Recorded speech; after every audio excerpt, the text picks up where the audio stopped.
If you also recall, Director, hindi ho ba after the earthquake, nagkaroon po ng press conference, ang OCD mismo, kasama po yung Mines and Geosciences Bureau ng DENR, no?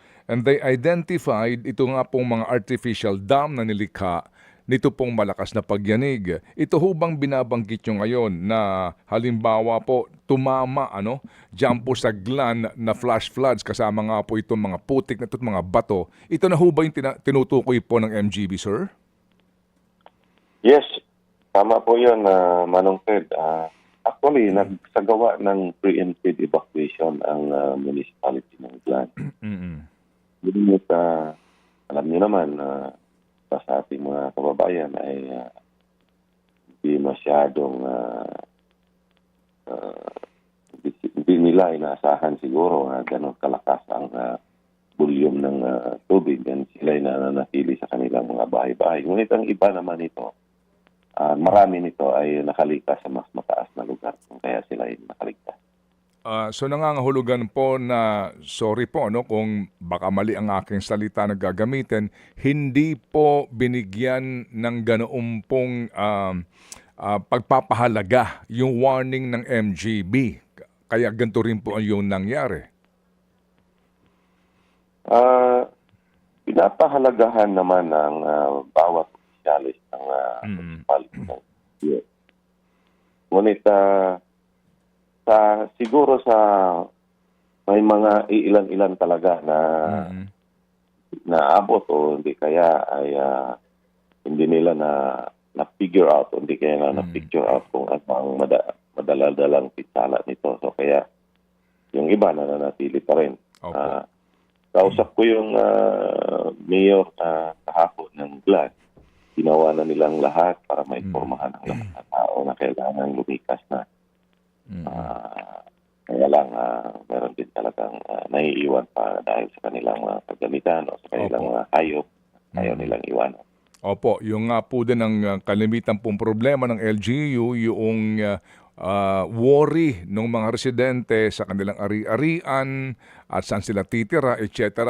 Kaya ito nga yung nangyayari, may mga nagpapaiwan pa rin. Dito po sa bumigay na artificial dam, diyan po particular sa Glan, meron pa ho bang iba sa Sarangani Province na artificial dam na hindi pa ho bumibigay at posible ho na kung sakasakali man po, wag naman sana mangyari na magkaroon muli ng mabigat na buhos ng ulan, baka po mangyari itong nangyari recently? Opo, ngayon na Manong Ted, ang local government mismo ng probinsya siyang namamahala sa pag-confirm uli nitong mga sinasabi natin na river damming. Wala pa po akong na-receive na progress report as of now kung ilan pa rin talaga ang naiiwan na meron pang danger. Dahil madalas umuulan pa rin dito at nahirapan silang marating yung ating mga lugar na sabing nagkaroon ng damming. Ngunit meron ng team na maakyat doon para linawin uli o tingnan uli ang kalagayan ng mga dito. Kung itong lahat ba na ito ay na-release ng pressure o kung meron pang naiiwan. Meron ba tayong identification na kaya, Direktor, kung gaano karaming bahay o pamilya po ang nasa danger ngayon because of all of this artificial dam? Yung po nasa dalisdis ng bundok ngayon na naghihintay po nitong gantong uri po ng trahedya kung hindi sila lilikas. Tama po.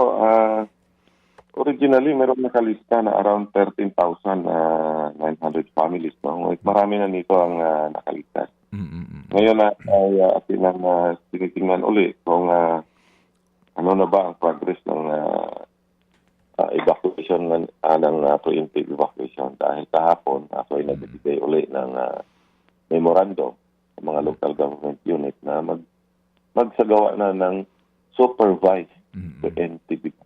Mga kapatid, patuloy po kayong tumutok sa 105.9 True FM para sa totoong balita, impormasyon, music and entertainment. Mag-subscribe sa aming YouTube channel at podcast at sundan nyo kami sa Facebook, Instagram, X at TikTok sa True Network PH. Bisitahin din po ang aming official website, truefm.ph. At panoorin din kami sa True TV Signal, Channel 19. Kami po ang 105.9 True FM.